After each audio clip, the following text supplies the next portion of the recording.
Good morning, good afternoon, wherever our audience is today. I'm happy to welcome you to our program today on a rather unhappy and frightening subject, the Israeli strikes on Doha and what the implications for Gulf security. We're gathered here in the immediate aftermath. Uh, the strike raises profound questions for the future of Gulf security and for the Gulf Cooperation Council as a whole.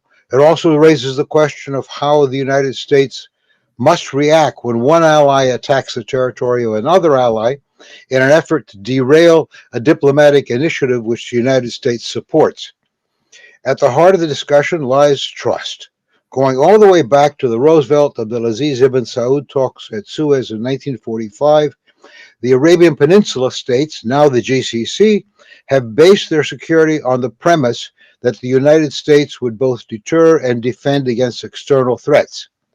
But will that confidence survive when Qatari and Emirati leaders are asking how American-built systems and American manned systems at El Udeid fail to detect or intercept incoming missiles? When they hear, how will they react when they hear only muted words from Washington? What conclusions will they draw about U.S. resolve? If trust is shaken, how might the GCC respond? History suggests caution. The Gulf states remember the oil embargo of 1973, dramatic at the outset, but completely unsustainable under American pressure over the long term. Will today's leaders once again move carefully in slow steps rather than dramatic breaks? If so, what might those steps be?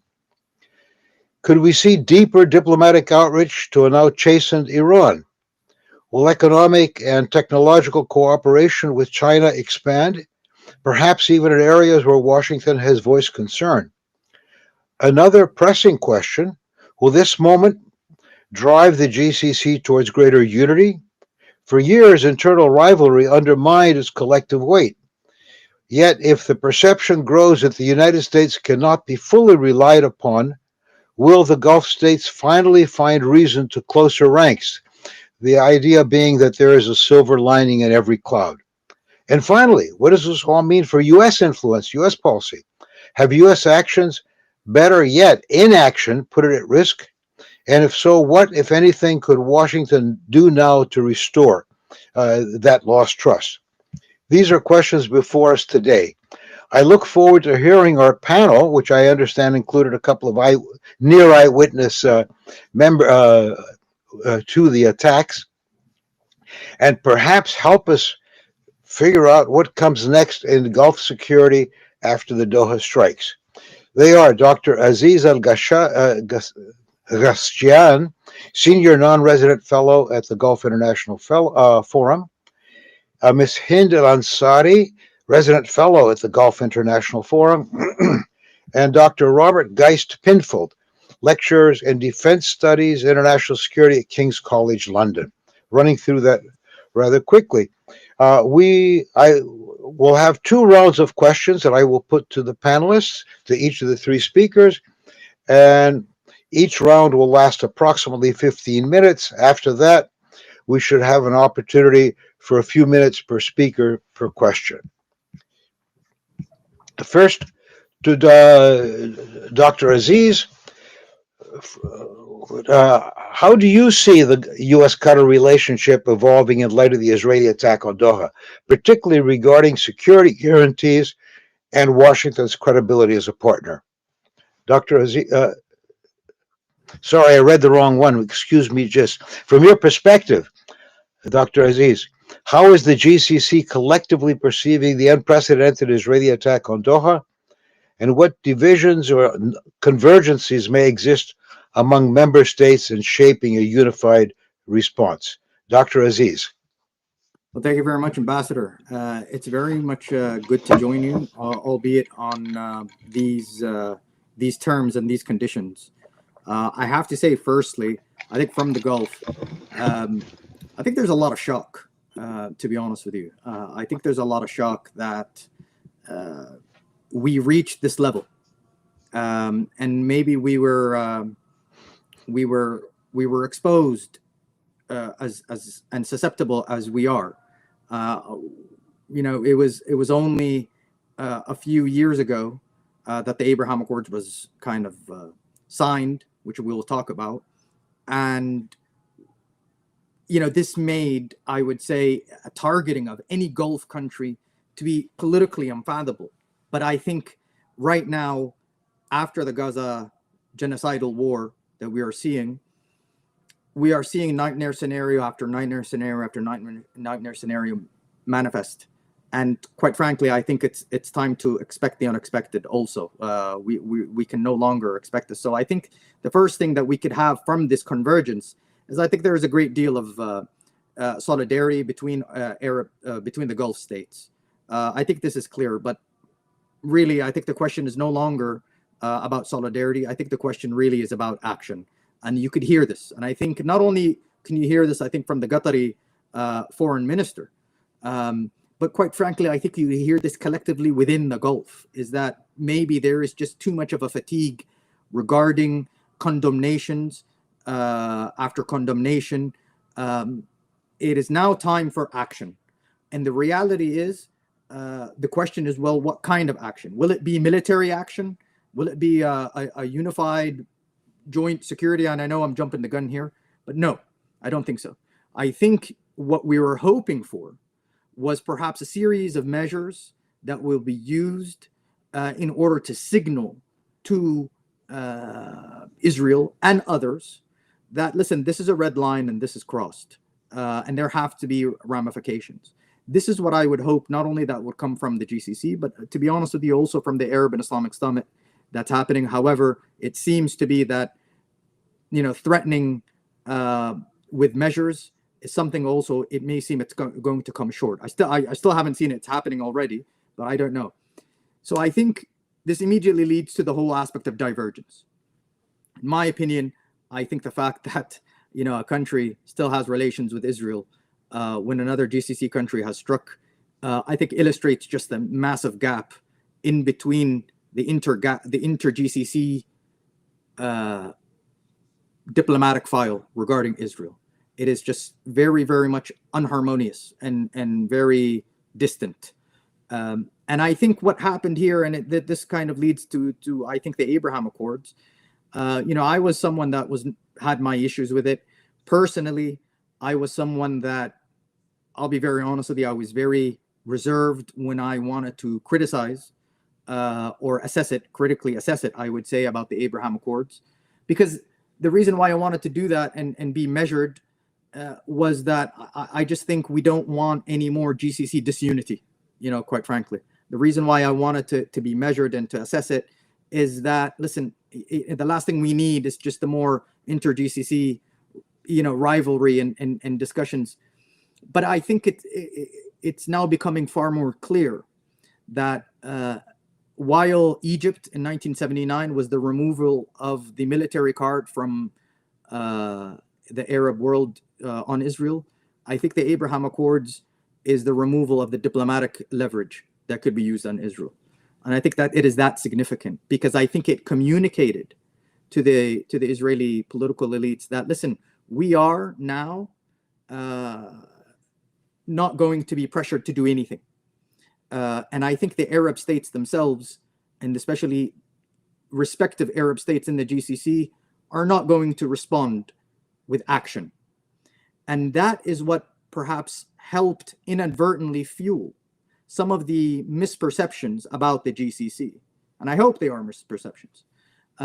Just to I think, to mention, I think a few days ago, the Israeli ambassador to the United States said this, he was that, yes, the GCC may be, and people may be upset in the GCC, but they'll get over it. They'll get over it tomorrow.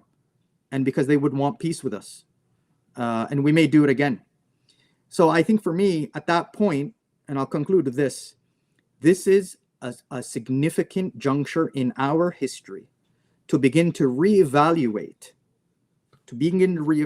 how our communication is being interpreted in Israel, and how our signals have been misinterpreted, and this era of pragmatism about Israel, and how that how we could use Israel and pragmatism with Israel about Israel to gain more leverage from the United States and to gain security guarantors or guarantees from the United States and better relations with the United States has become counterproductive. And now this is a real time to at least do that. I think that within the GCC is probably far more tangible for the immediate future. So we got a lot of work to do, and I'll just stop there.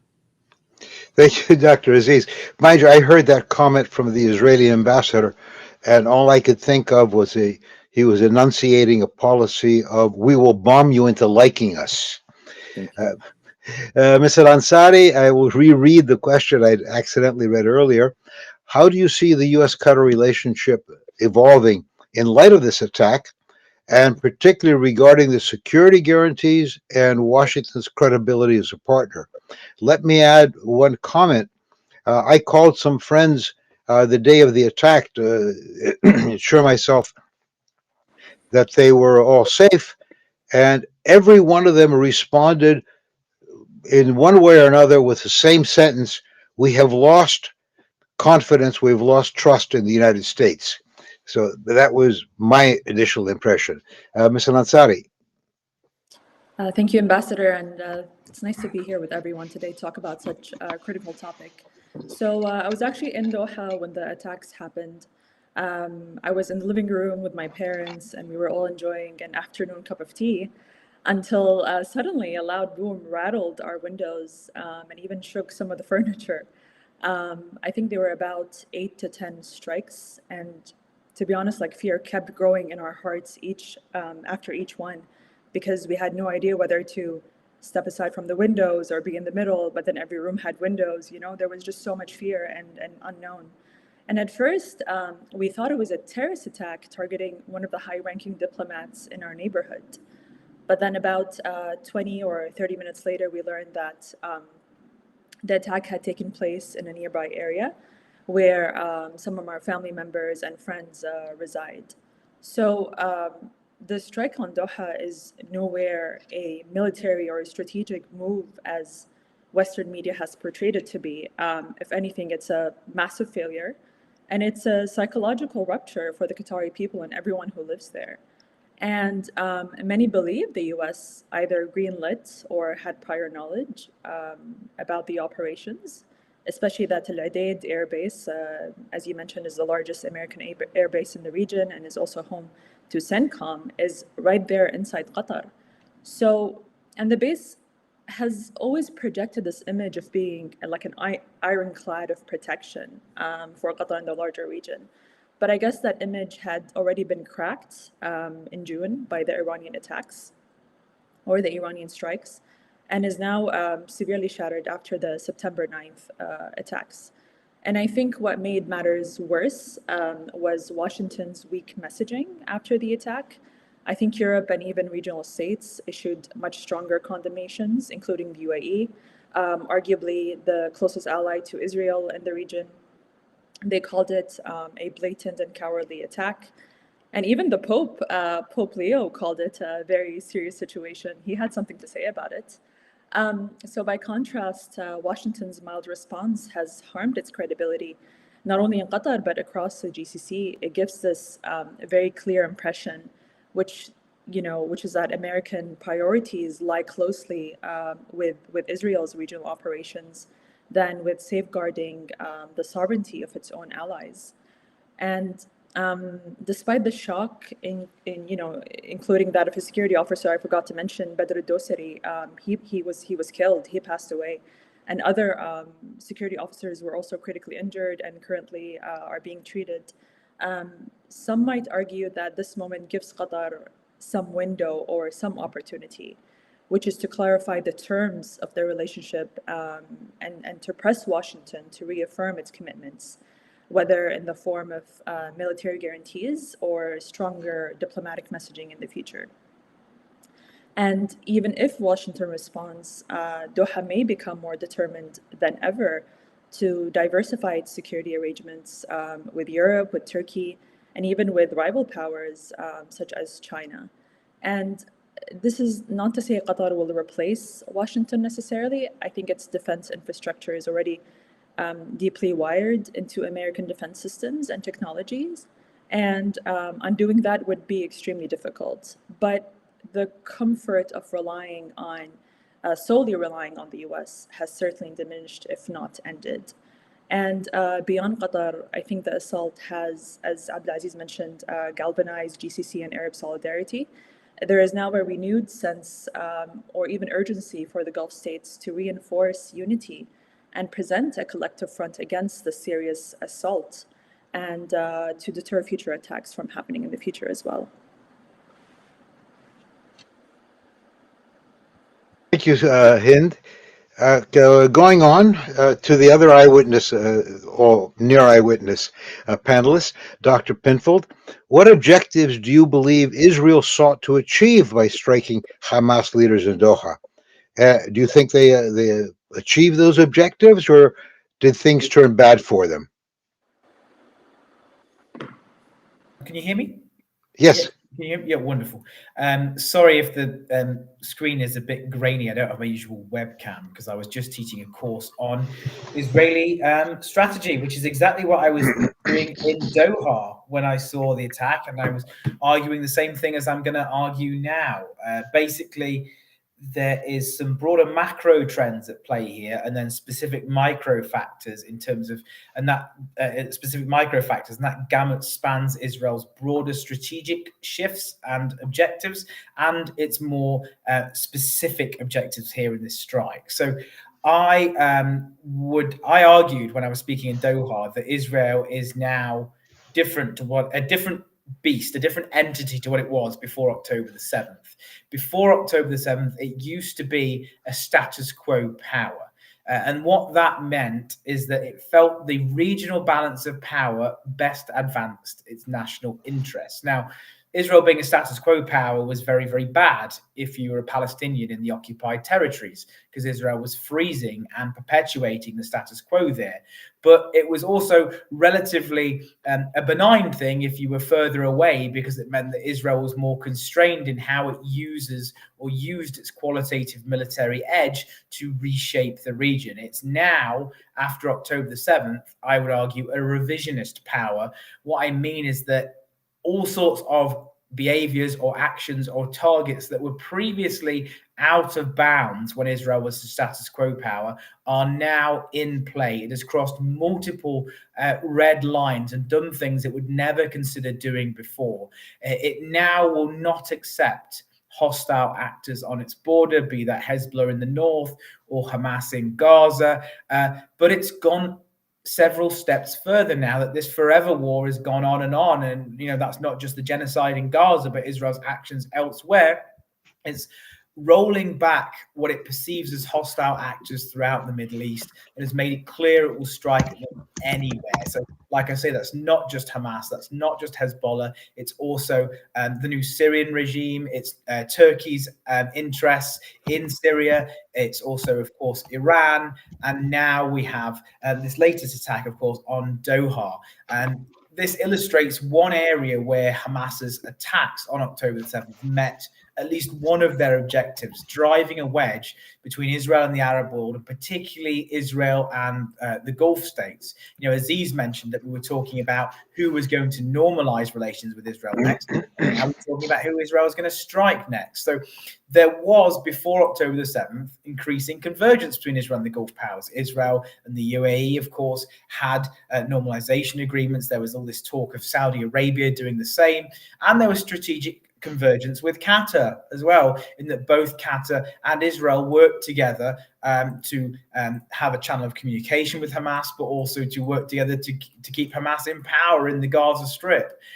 Israel's vision after October the 7th is very, very different, and it believes that its actions will create its military force. It can throw that around, its military might, to create a new Middle Eastern order from the ashes of the old.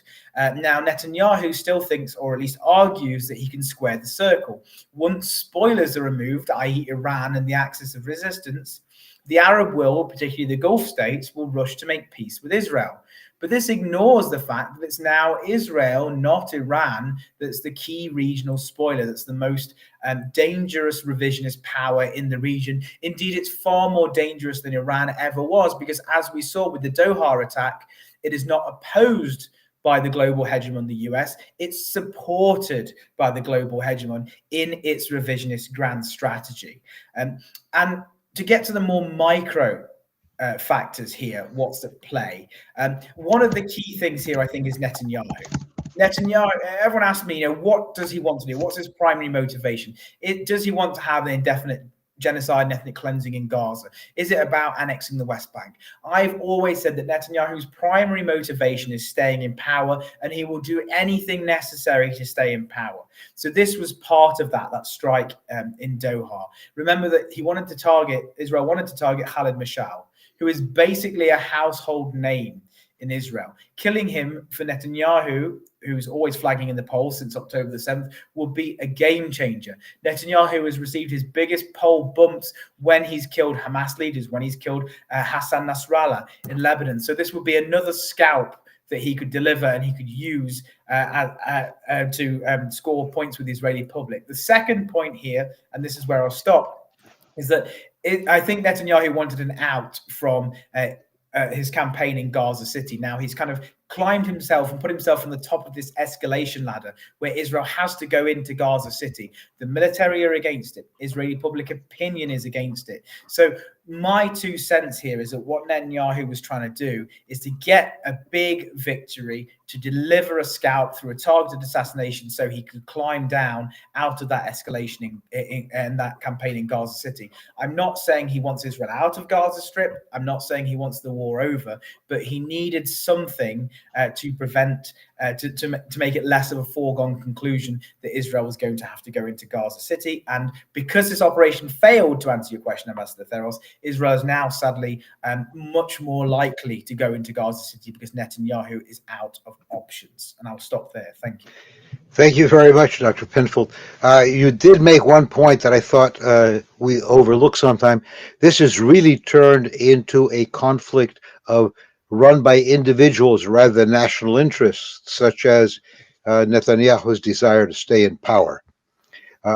Dr. Aziz, how might this incident influence GCC collective policy, where it's a little bit building on your previous answer in terms of regional security coordination? And will there be you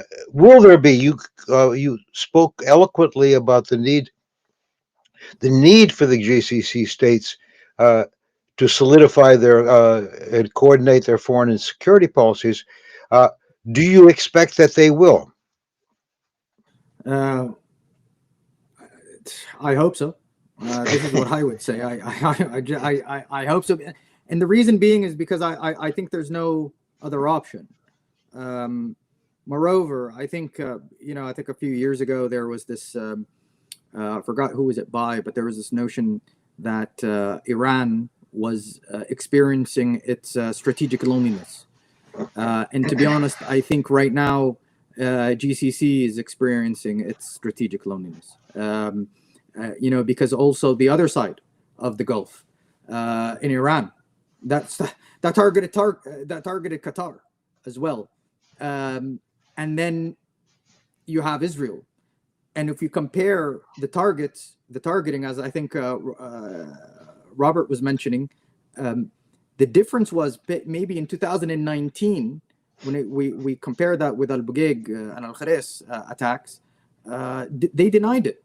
Iran denied it, and they were kind of saying no, and it was this, and they tried to walk back. Now Israel is actually saying, or the Israeli government now is actually saying it was us, and they put a tweet in Arabic saying this is basically a message to everyone. So I think now it is time to begin, clearly there's time to begin to think significantly about GCC security. I think part of that is not having any hasty discussions or any hasty movements. I think because we are just too exposed. Maybe I was thinking about this declaration of any kind of Arab military force, or if Iran is going to have any kind of or Turkey, this Islamic military force, against who? Against Israel? That's fine. I mean, it's good if it's Pakistan all the way there. We're on the front line, and this is our position, and our geopolitics makes us so susceptible to these different kinds of polls in the region, because we are on the front line, especially Saudi Arabia. So this is one thing that I believe will be something that takes into account the GCC security. You know, our position.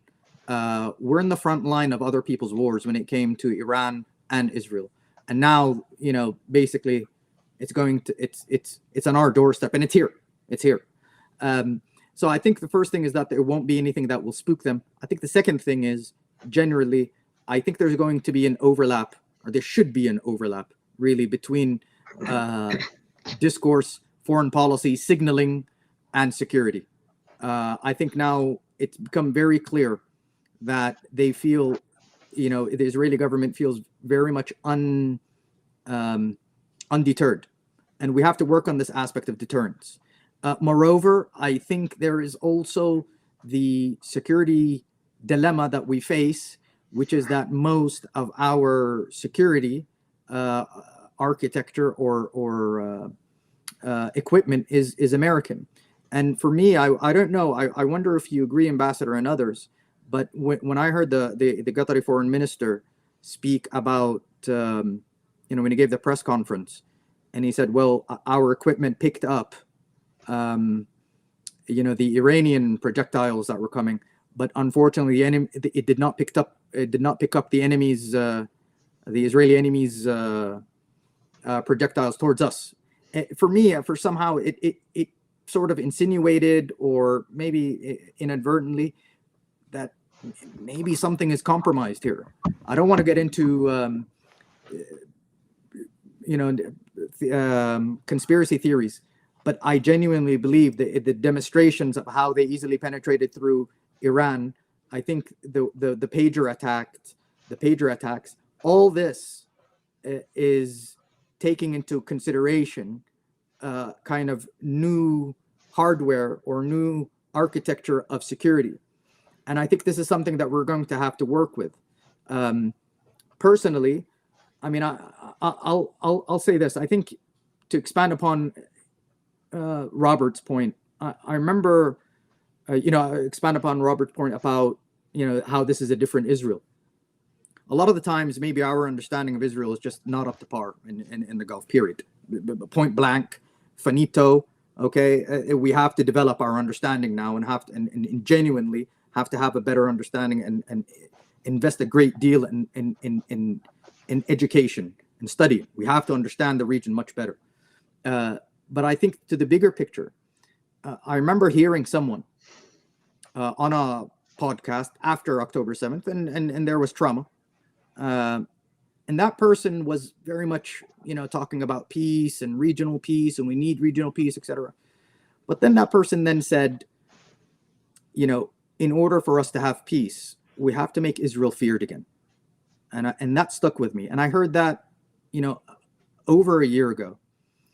And I just wondered, it never left my mind. And I thought it was literally, you know, not something that's going to be outside the confines, genuinely, of, to be honest with you, about Palestine and maybe the surrounding areas.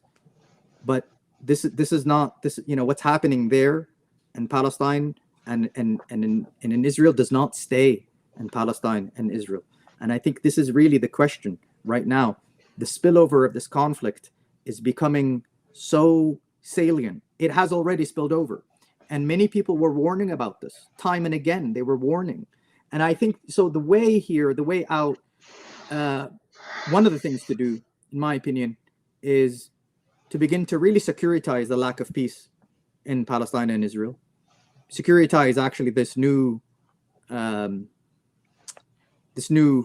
threat that has emerged on us.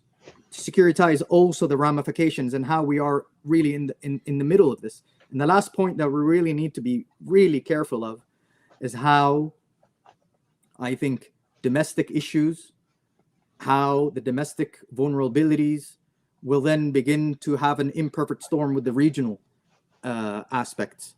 And then when you have kind of a, this storm of conflict, basically meeting each other, and it's a recipe for a lot of instability, and not just the GCC, but around the GCC. And maybe the instability starts from around the GCC with these precarious countries around us, and then it may spill over into the GCC. We have never been so interconnected by conflict. A lot of the times people are talking about interconnectivity of air and logistics and business and trains and jets, etc. We are far more interconnected by conflict than we are interconnected by aspects of prosperity. And I think this is really the security dilemma that we find ourselves in. Thank you, Dr. Aziz. Ms. Ansari, another important issue is the Israeli strike against Doha, struck at the very heart of Qatar's perhaps most important foreign security and policy tool, which has been its worldwide mediation efforts. Has this incident caused Qatar to reconsider the use of that tool, or in the case of Israel in particular, or it was the most important tool that Qatar possessed, and it now is that threatened? So I want to begin by shedding light on the importance of mediation and peacekeeping in Qatar's foreign policy, and the fact that it has enshrined this commitment in its constitution. Mediation efforts have done a lot to enhance Qatar's diplomatic profile, and especially with Western powers, but it hasn't been an easy path. That is certainly truth. Qatar has taken a lot of heat for stepping into difficult negotiations at the behest of the US, interestingly. So, for example, when Doha hosted the Taliban at the request of the US, it was accused in Western media of harboring extremists, and even regionally there were attempts to isolate Qatar. But still, Qatar stuck with mediation because it sees it as a tool that gives it a small state influence and protection in a volatile region. And the same story repeated itself with Hamas, that mediation was also requested by the US. It was America itself asking Qatar to host Hamas, to establish an office for Hamas over there. A lot of people seem to forget about that. But almost immediately, Qatar became the target of smear campaigns accusing it of supporting terrorism. And at some point, Doha wanted to expel Hamas members, but the Biden administration pushed back and insisted that they remain in Qatar so that the talks could continue. Dr. Ansari pointed this out in an interview recently. And I think Qatar agreed is not because it couldn't say no to the US, but because they knew there really wasn't another state or actor able or willing to take on that responsibility. And I think it's important to mention the irony here, which is, even Israel, while publicly criticizing Qatar, it's, has quietly benefited from its mediation efforts.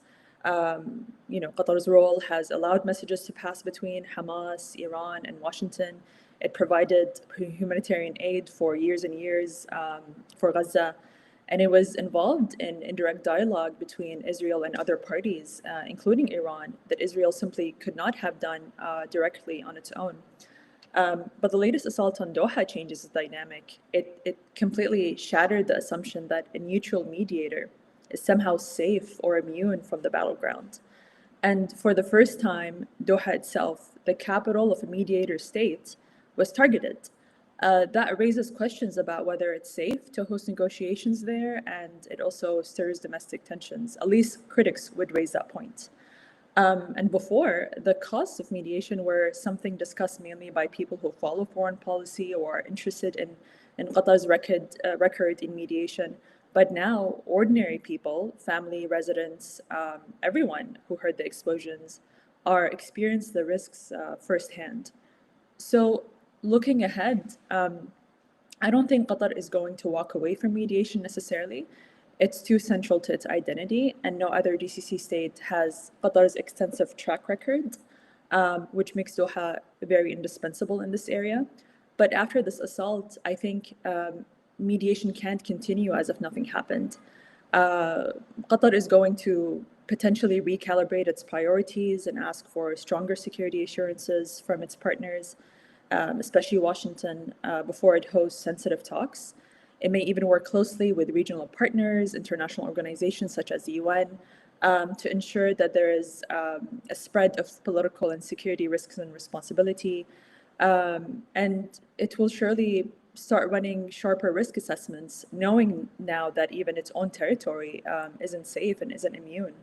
So Qatar's mediation role will continue, as I said, but it will surely evolve. It's going to look more cautious and more security-centric.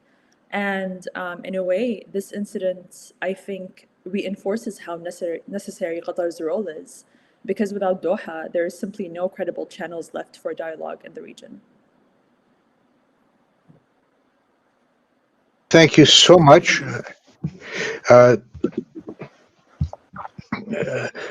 Dr. Pinfold, looking ahead, how might this affect Israel's future regional role?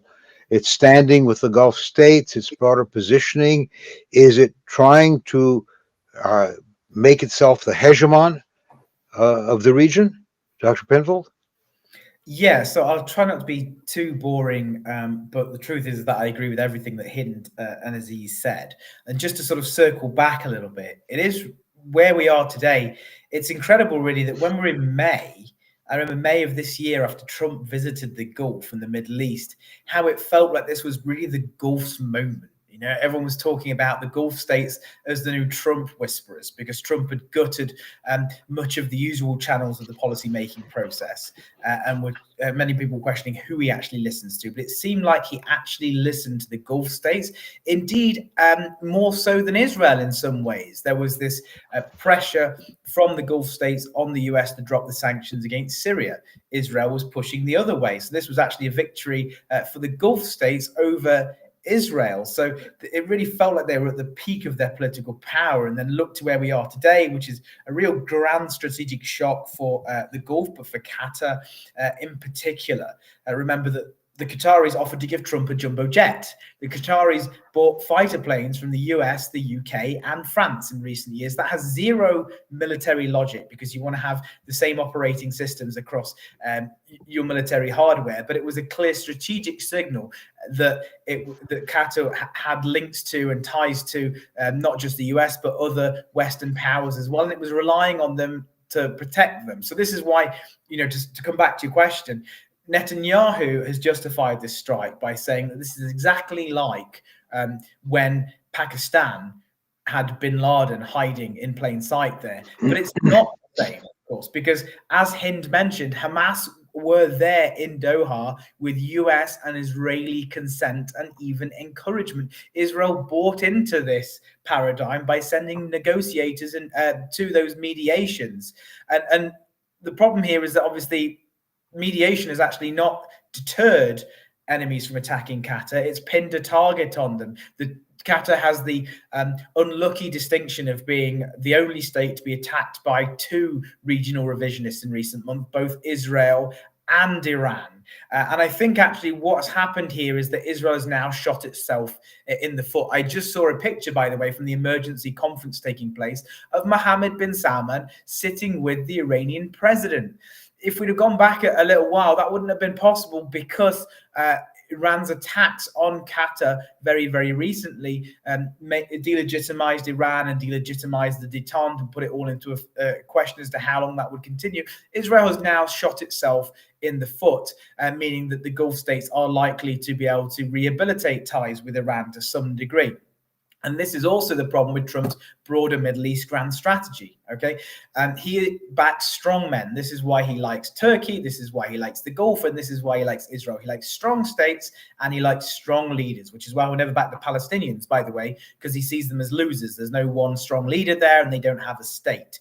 But what do you do when your strong men fight each other and have diverging interests? And this is why the US is going to get sucked back into the Middle East again, no matter what it does. But look, the key regional takeaway here is that if the US has to choose between an ally and Israel, it will throw the Arab ally under the bus. And there's a broader, something broader here that facilitated those strikes in Doha by Israel. And that's the fact that Qatar has a terrible image in Israel. It's used as a political football by both the pro and the anti-Netanyahu camps. Netanyahu's the pro-Netanyahu camp emphasizes Qatar's ties to Hamas in order to downplay Netanyahu's own role in keeping Hamas in power in Gaza, whereas the anti-Netanyahu camp stresses and delegitimizes Qatar in order to paint Netanyahu as unpatriotic and tied to Qatar. But the problem here is that being the mediator was a poisoned chalice.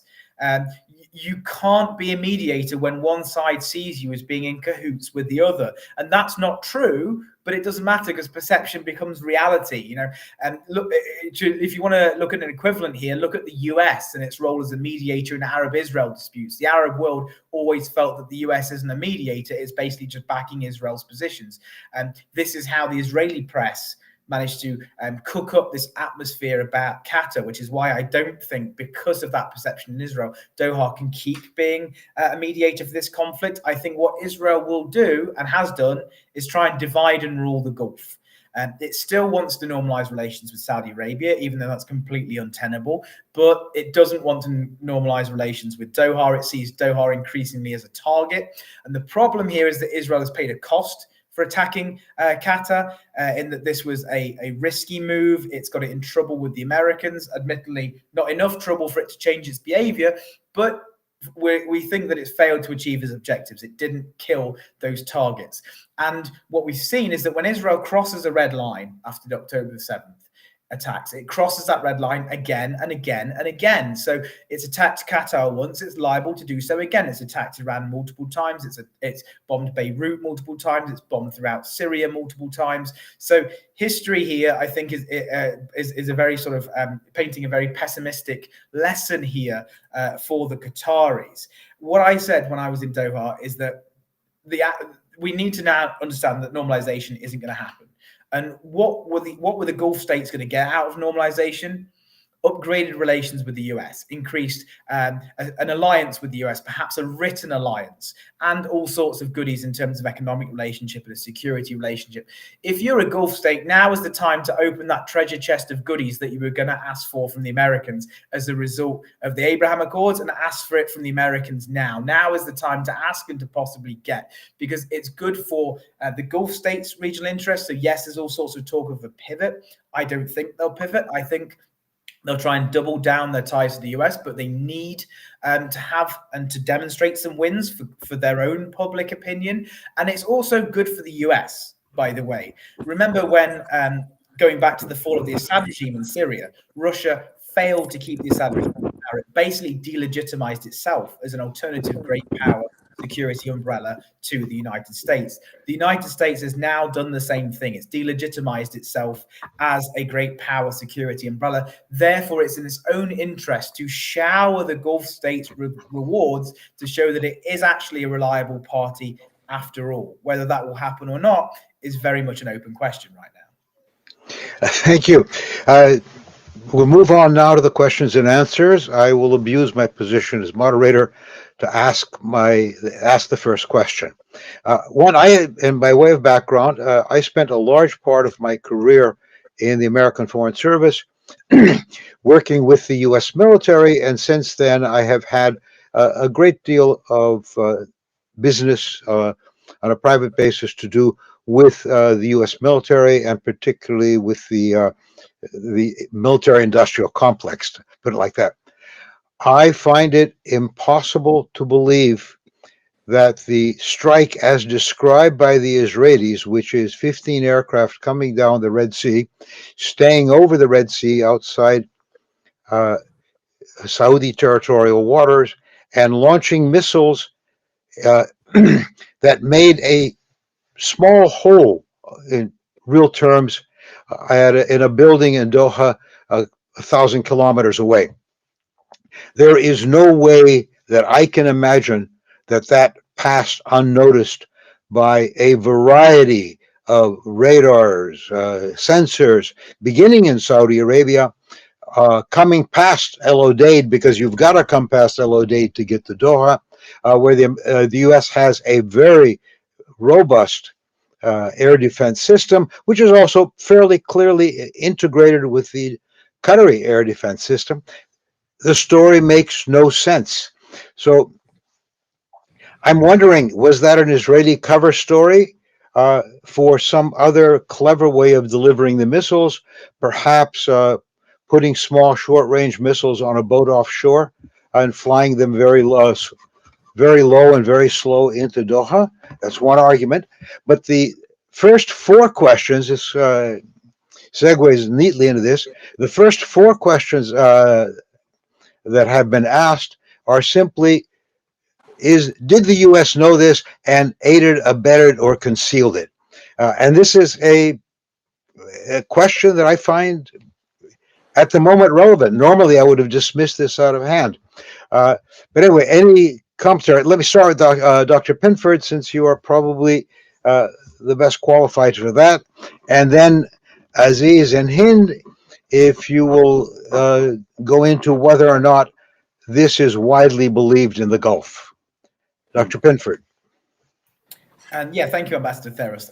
Look, we still don't know the ins and outs of the attack, right? From what we understand, from the Israeli, this is what the Israeli press are reporting, that the Mossad had planned an op like this for a long time, and Netanyahu asked them to carry out the attack, and the Mossad director actually said, no, we're not going to do that for whatever reason. And then as a result, they used the Israeli Air Force instead, who, as you say, Ambassador Theros, launched long-range missiles from the Red Sea. Now, my 2 cents is that I suspect that the US went into plausible deniability, right? Trump loves to take credit for things that he hasn't necessarily done. So my first indication that these strikes had failed to kill their intended targets was when we saw the White House press conference shortly afterwards, and Catherine Leavitt give a press conference that was frankly bizarre, where she mentioned internal domestic issues in the States and crime, but seemed to do everything possible to not talk about these strikes until questioned. Then she released a very, very terse statement. So my suspicion here is that had the attack succeeded, Trump would have taken credit. The fact that they failed meant that he tried to then walk this balancing act of saying, oh, we're not in favor of them, but we are in favor of killing Hamas terrorists, which became less tenable once it became clear that no one in the Gulf buys this. Now, I still don't think that this necessarily required the buy-in from the Saudis, for example, because of the radar systems. At the end of the day, radar looks the way you point it, and a lot of the radar would have been pointed towards Iran rather than towards Israel. So that gives the US a degree of plausible deniability. They can say we were looking the wrong way, but we still don't know when the US were informed, and we still don't know how they were informed. So Catherine Leavitt said we were passed a warning by the US military. She didn't say who passed that warning. Did the US military detect the incoming attacks? Were they informed by their Israeli counterparts? I think that press conference and the Trump administration's response raises more questions than it answers. So the US has deliberately positioned itself in a gray zone here, where it has enough wiggle room to say, hey, not us. But had it gone a different way, I think we've been hearing a different message from the US. Thank you. Aziz? What's interesting for me is that once the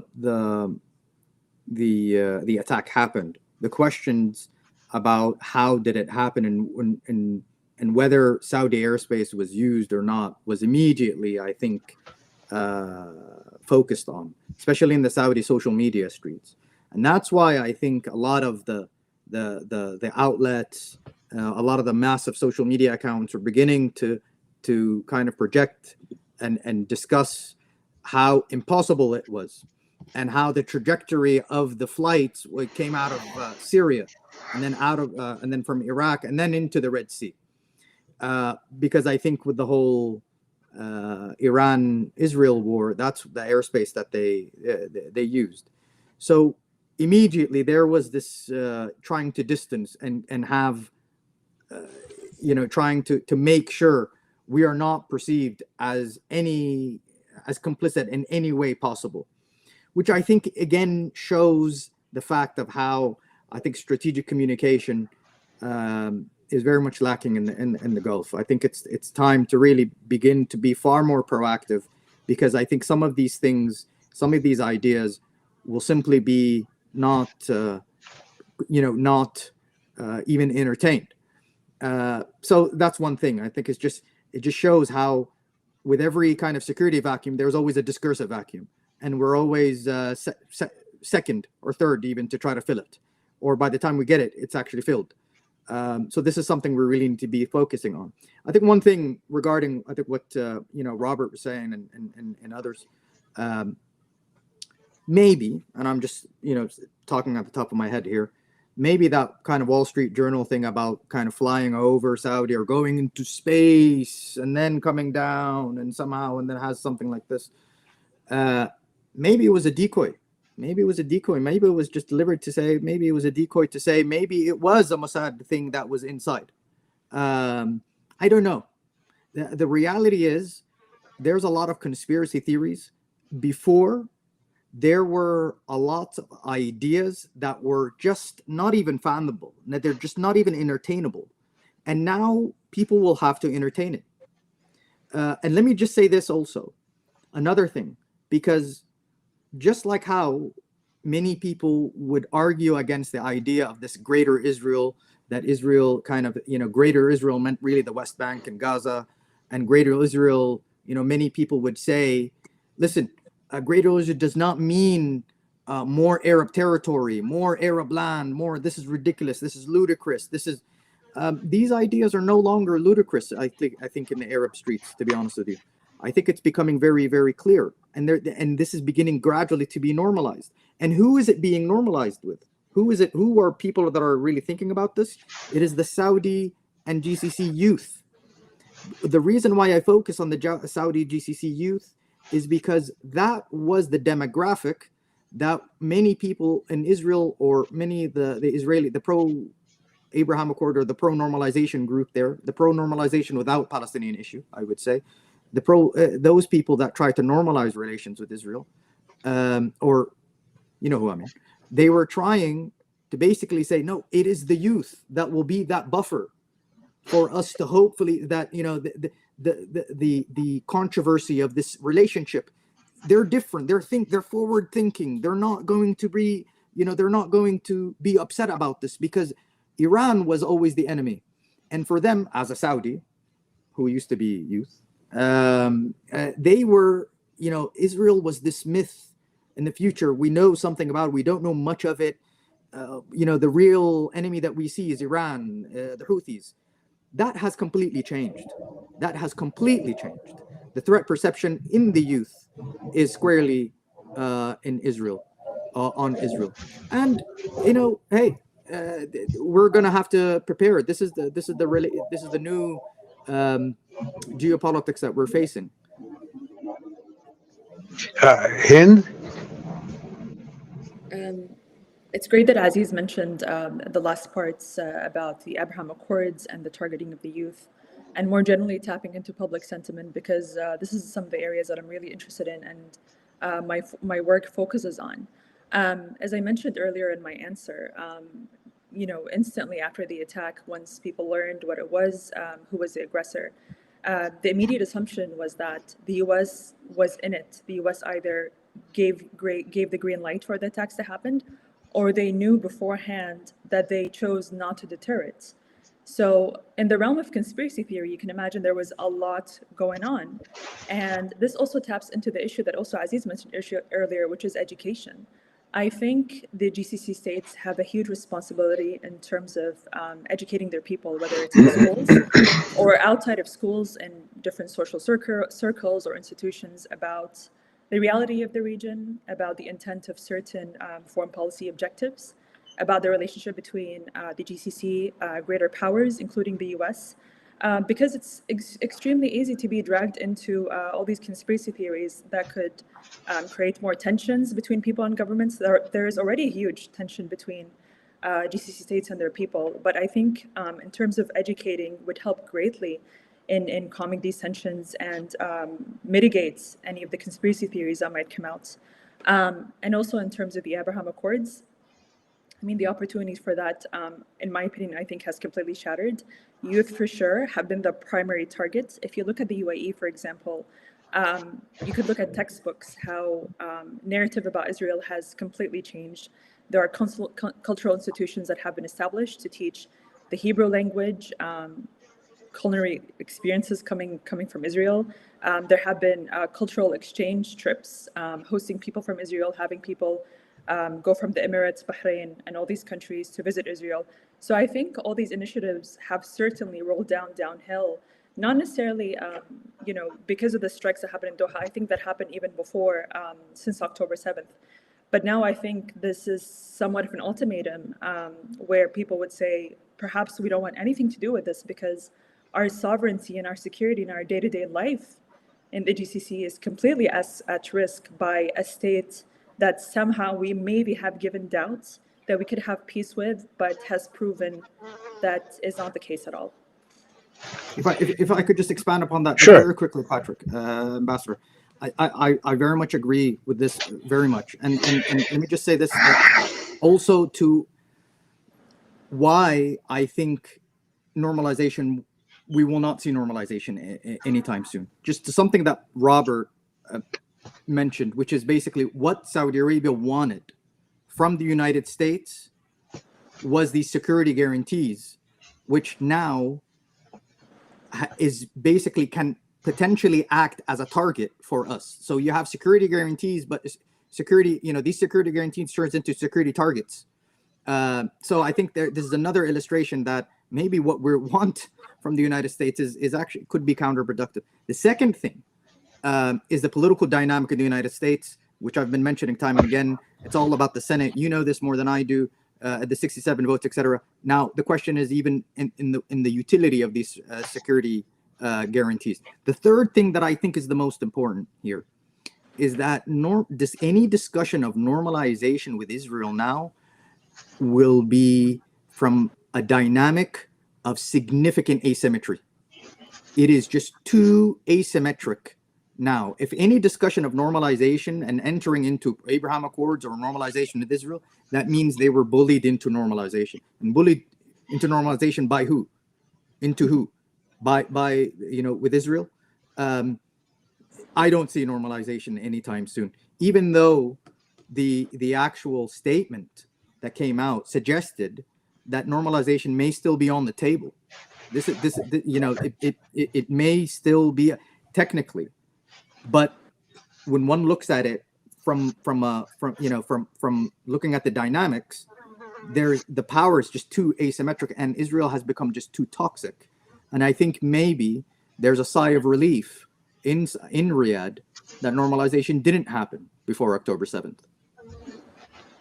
That makes a lot of sense. I had an interesting thought while you were speaking. There is one scenario that might actually be America's best excuse. Trump has managed to decimate, with his friend with the chainsaw, Mr. Musk, has managed to decimate the internal workings of the foreign affairs establishment of the United States.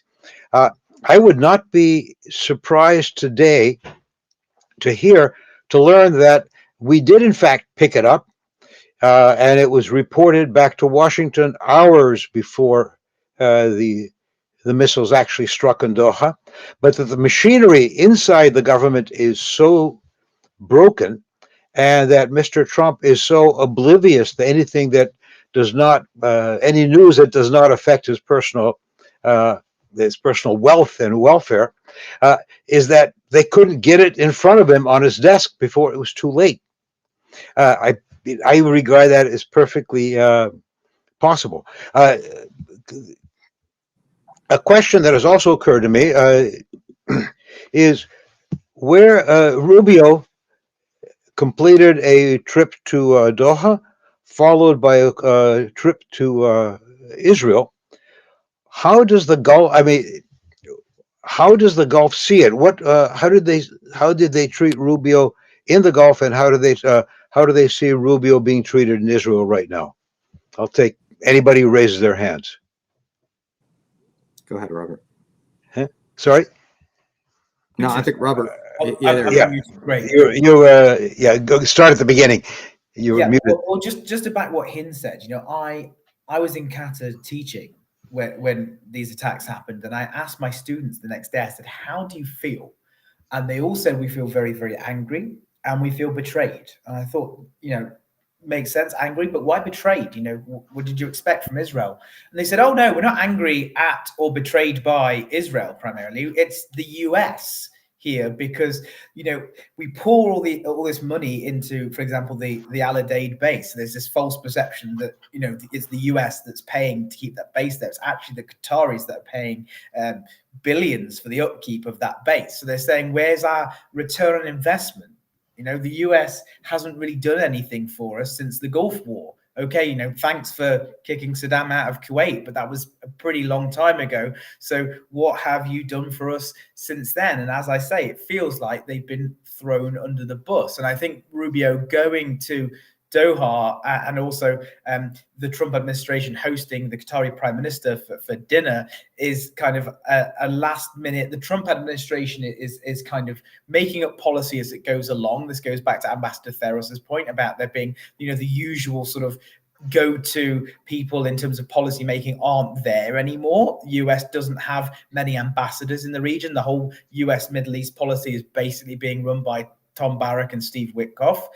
So that they were making things up as they went along. They thought this whole fudging statement saying that we don't like bombing Qatar, but we do like bombing Hamas terrorists would be enough for everyone. It was not by any stretch of the imagination. And obviously it just made the US look far more complicit in the Arab world. So what they're doing now is they're trying to save face. They're trying to paddle backwards by having Rubio go to Doha, but then also by having him go to Israel, because then they can, they can again try and fudge the issue. They can say, oh, look, we had strong words with Israel about this, but also, we support their campaign against Hamas. And this is why I think the ramifications and the implications here will actually be in Gaza, because the US has zero willingness and zero or ability or both to stop Israel's actions in Gaza. It has shown a degree of willingness to try and constrain it elsewhere, but all this means that an offensive in Gaza City is all the more likely, and Netanyahu is very, very unlikely to back down from this.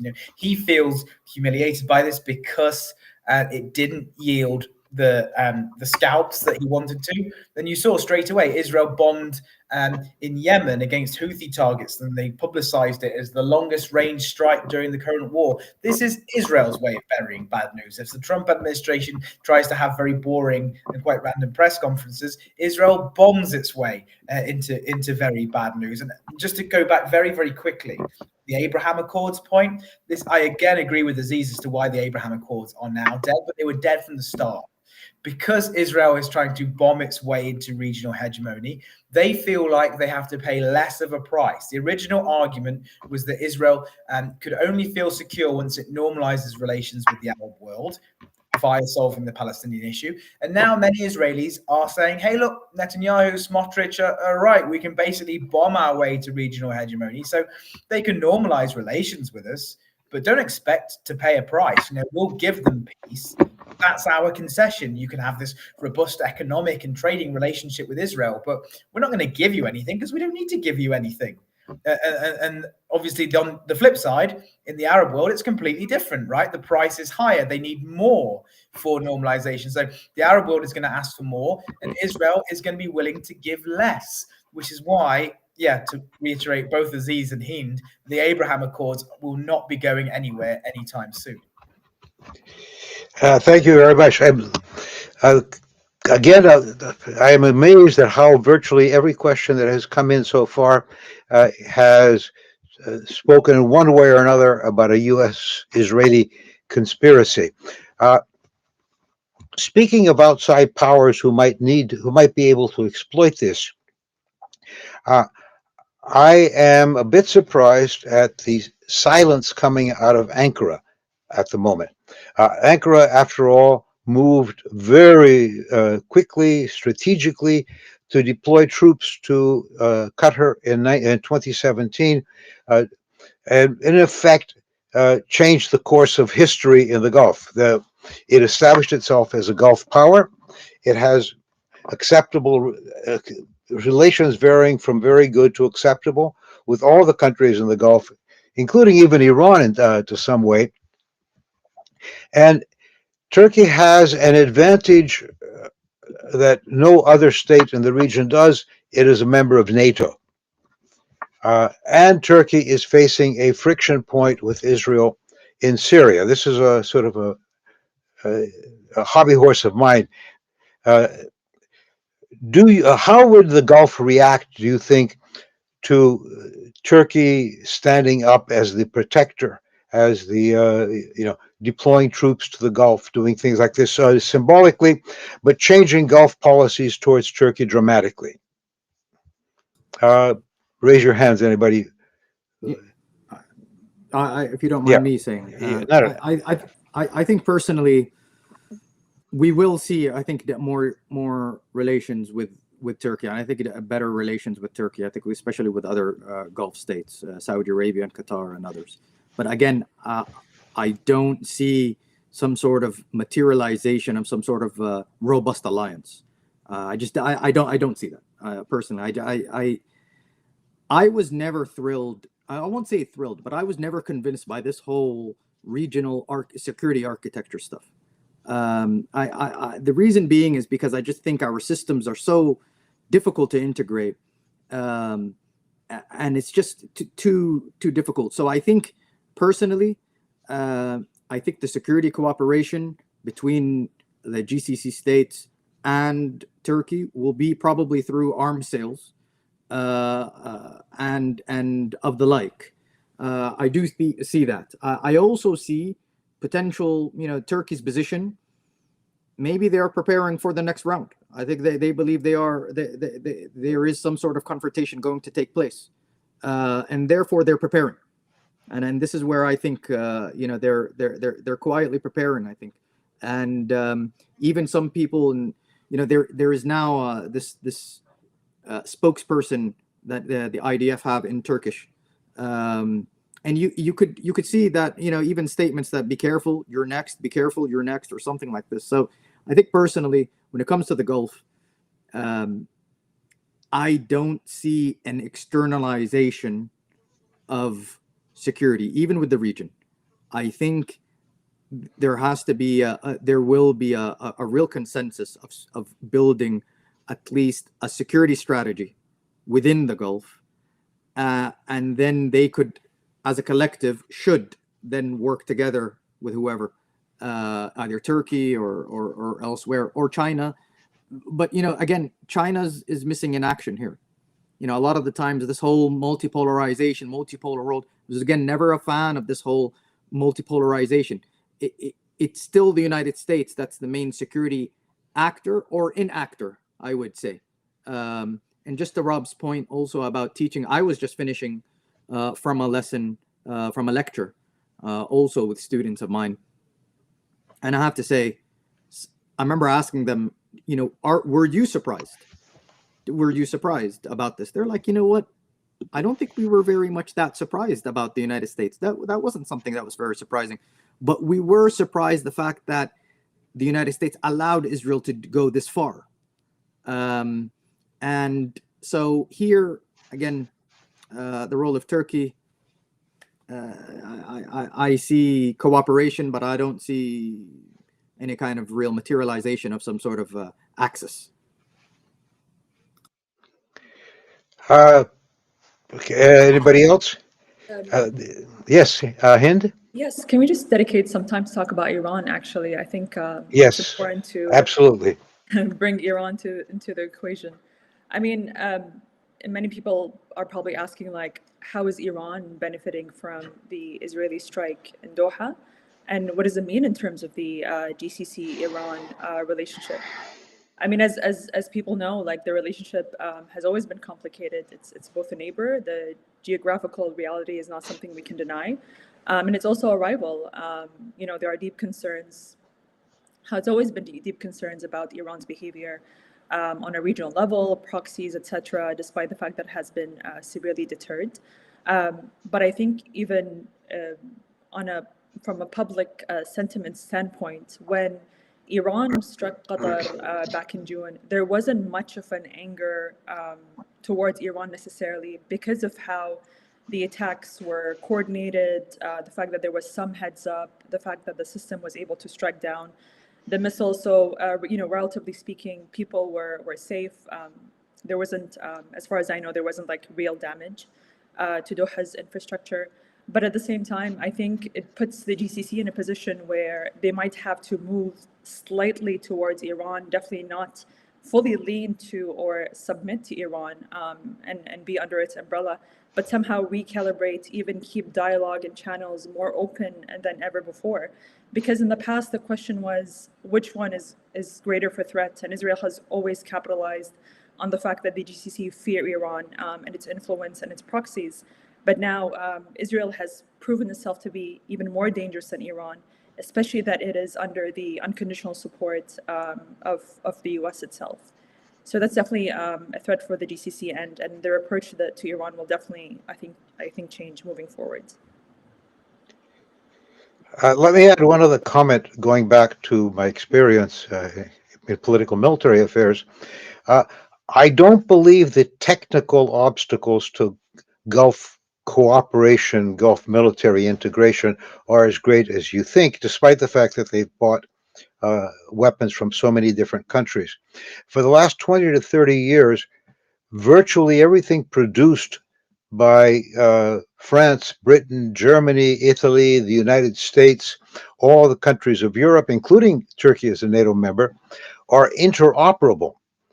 There always will be problems in securing spare parts, perhaps, and disparate training for some of the equipment, but the operational part of what the Gulf states have bought is, without any significant exception, perfectly plausible. So I don't believe that would be an obstacle to Gulf military cooperation. Are there political or social or other economic obstacles to such cooperation? No, I think, Ambassador, I appreciate you clarifying this. I think what I meant to say was also the aspect of Egypt and Jordan and others, and kind of having all these other kind of non-Gulf cooperation, because that was the whole thing about regional architecture. But I think at the regional security architecture, but I think at the heart of this really is also political. There is this, still divergence within the GCC. I think this, what happened, this attack on Qatar, suggests, or was hopefully, a time where people will say, or there were calls by saying, listen, we have to overcome these things now, and we have to have a real strong stance. And I think what shows is that maybe the divergence and the political differences was not the main reason why we don't see this harmony of and convergence of policy. I think it's just the strength of the interests of other countries that have with the United States and Israel. So I think that the Abraham Accords was very complicating. It just complicated the things, because the Abraham Accords in itself, in my opinion, was not a sign necessarily just of economic and relations with and tech relations with Israel. It was more also of an illustration that we are trying, that the UAE is trying to push for a new kind of Middle East here. And so the Abraham Accords has that significance, that it is a sign of a new era. And that's why there's a lot of pressure from the May 2021 war and the Ramadan war, that happened in between Hamas and Israel. Then there's a lot of pressure that was basically saying, listen, you better, okay, now we'll see any kind of cutting of relations, etc. But it didn't. And the reason why it didn't was because of that. And I think precisely that, and also, just the divergence within the GCC, and particularly politically, and I would say the foreign policy, is the reason why I think we will see a limited kind of military security coordination, maybe. but I think that it's just time we have to overcome this. I mean, I think it's we have to begin to think about a collective GCC front. That's the immediate future and the immediate objective. And how was that defined? We don't know. Maybe the reason why we see such a disappointing Arab and Islamic Summit resolution is because there were countries that have no skin in the game, that wanted such a strong stance on Israel, and their interests did not collide with any of the things that they were demanding for. But maybe when it comes to the GCC, maybe there's an understanding that's far more tangible and far more understanding, because most countries in the GCC have relations with Israel, whether implicitly or not. I mean, even from Oman to Qatar to UAE to this, and we have this tacit interactions with Israel. So I think this is, if we work on this and have that file and say and define what kind of complications can relations with Israel lead to the GCC, this is something I think that we could then begin to work on. But other than that, I think it's going to be some time. Can I just jump in two fingers with concluding remarks? And look, just to conclude from my side at least, what I would say is that I agree with Aziz. And looking as a Brit, I'm still a European despite Brexit. That basically the GCC is like the EU, right? It talks a lot about unity, it talks a lot about common goals and interests, but a lot of the time it's disunited.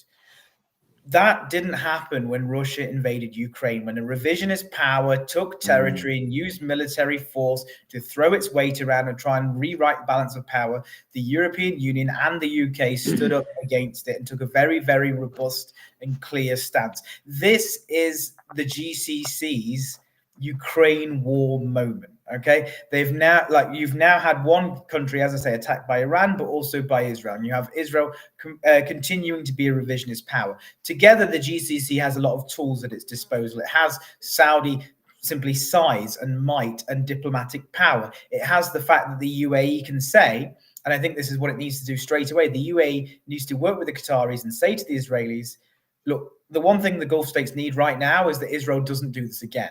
How do we stop Israel doing this again? We say to the Israelis, we will end the Abraham Accords, us and Bahrain, if you do this again. End of discussion. That's it. That's the one key deterrent I think the GCC has here, but it can only use it if it works together. It can't allow Israel to divide and rule the Gulf, to treat the Saudis as one entity, the UAE is another, and of course the Qataris as more or less an enemy state, which is now how Israel is seeing them, because that means Israel is very, very likely to strike again. Hind, any comment? I know that someone asked a question just about, the what is a future of soft power looking like? What does it mean in terms of economic diversification? What does it mean in terms of like future mediation, or even for Qatar?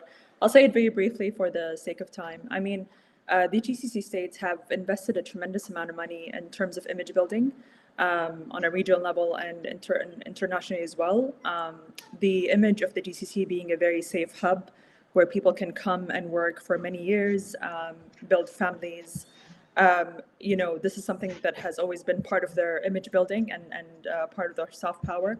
Unfortunately, this image has, the recent events, including the strikes by Iran, has kind of challenged this image, not only for people who are interested in coming to the Gulf, but even for the inhabitants there as well. I've heard that some people have left Qatar, or at least like their companies allow them to leave temporarily and maybe come back. I wonder if some, would decide that they're never going to return because there is so much unpredictability in the air, and their safety is on the line. So I think in terms of the strikes, definitely has impacts in terms of the GCC's image, Qatar's image, also in terms of economic diversifications, FDI, foreign direct investment. I think a lot of investors are also standing on the line, no one likes uncertainty. So they would demand more insurances, more concessions coming from GCC states about, stability of their money, of their business, about how things could look like from a safety perspective and security. So these are important questions to ask, and we have to keep an eye looking out for them. Okay, we're running up against the deadline fairly quickly, so I will ask a question for all three of you to wrap it up. If there is one big thought that comes out of what just happened in our discussion today, what would it be? And let's try it in the same order. Dr. Aziz? I think personally, it's. I think it's as Rob said, the Gulf moment. I think it's really the Gulf moment now to just at least project some sort of strategy forward collectively. There's been a lot of letdown. We've been let down, I think, by this whole idea of peace. This idea that, well, if we just make peace and we work together and we get to know each other, which I still believe in, by the way. I still believe in that it will spill over, etc. I think by depending on others for security, and I think this is now becoming a real issue. So I think here, strategic loneliness and how we deal with this loneliness connectively is really something that there's more questions than answers, I think, that came out of this discussion today. Hind? I really feel like everything I wanted to say has been said already. But again, I mean, as Aziz said, it's really the time to act like as a united front. I think even in terms of grievances, you know, as a Qatari citizen myself, I had so many questions, you know, as the missiles were raining down on us. And I remember looking to the right and left. My parents were standing next to me. I was fearing for their lives more than mine, and my sisters were even like elsewhere in the city. One of them was working at a nearby tower. The other one actually goes to Georgetown. She was a bit more distant than us, but I think the safety of all of us as a collective was extremely concerning in that very moment. So you know, as citizens, we need more space to express these grievances. We need more space where we can say that it is the time more than ever as a GCC whole to act united and for these governments to finally listen and maybe depend less even on the US, and even to hedge and depend more on not more, but you know, bring in more closely the idea that we should rely on other partners and other international actors and not just on the US, because this is a high price that we had to pay in that moment. Doctor? Yeah, very, very quickly, just my final thoughts. Someone in the chat said, Trump said this would not happen again. My question is, do you believe the Israeli government will comply? In short, no. I think what we've seen here is Israel cross red line after red line. Before October the 7th, there was the perception we can't escalate against Hezbollah because it will pay too much higher cost. There was a perception that Israel can't directly attack Iran because it will pay too much of a cost. And then also with attacking a GCC member, there's a feeling that Israel will pay too much of a diplomatic cost. It hasn't paid any cost. So Israel is a rational actor. It has every reason to try and escalate again and to cross another red line. So this comes back to the Turkey question. Turkey has Hamas operatives based within Turkey. Egypt has Hamas operatives based within Cairo that have been based there for a very long time. So Israel is not likely to back down. It's likely to strike someone else. It could strike Doha again because there are people now in Doha with targets on their backs whom Israel has tried to target, and it can target again. It can pivot elsewhere and go to Turkey or to Egypt. So until Israel is reined in, until there are clear costs for its behavior and its revisionist actions and its role as a spoiler, it will keep doing what it's doing at the moment. And that is my pessimistic note to end today. Thank you all very much. And just one note that we have, for one of the very few times in history, where a single player in each country is making all the decisions, where we are concerned about the fate of Mr. Netanyahu, where the decision-making apparatus in the United States government is a closed circuit inside the brain of Mr. Trump. And that really that really, I think we need to add some psychiatrists to these panels in the future. Thank you all very much. It was a fantastic discussion, and hopefully the next one will be about a happier subject. Thank you all, and good day. Thank you.